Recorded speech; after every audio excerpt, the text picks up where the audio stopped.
Staff selection నుంచి ఒక update వచ్చింది. అదేంటంటే ఆధార్‌కి మన అకౌంట్ లింక్ అవ్వాలి. లేకపోతే ఏ జాబ్‌కి అప్లై చేసుకోవడానికి వీలుండదు. అది ఎలా చేయాలో నేను ఈరోజు మీకు వీడియోలో చెప్తాను. ముందైతే మన ఛానల్‌ని సబ్స్క్రైబ్ చేసుకోండి. So coming to the video, మన details, registration ID, password and captcha type చేసి లాగిన్ అయిపోదాం. లాగిన్ అయిపోయిన వెంటనే మనకి డీటెయిల్స్ వస్తాయి. రైట్ కార్నర్లో ఎడిట్ రిజిస్ట్రేషన్ డీటెయిల్స్ అని ఒక బాక్స్ ఉంటుంది.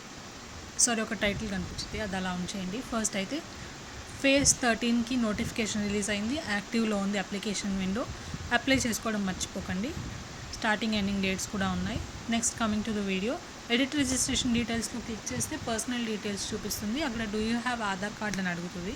ఎస్ అని క్లిక్ చేయండి. నెక్స్ట్ కింద ఉన్న 2 డైలాగ్ బాక్సెస్లో మీ ఆధార్ కార్డ్ నెంబర్ ఇచ్చేయండి. ఇచ్చేసిన తర్వాత నేను ఆల్రెడీ వెరిఫై చేసుకున్నాను, సో నాకు వెరిఫైడ్ అని చూపిస్తుంది. మీరు వెరిఫై చేసుకోకపోతే మీకు ఒక డైలాగ్ బాక్స్ కనిపించింది, అందులో క్లిక్ చేయండి. చేసిన తర్వాత వెరిఫై అని క్లిక్ చేయండి.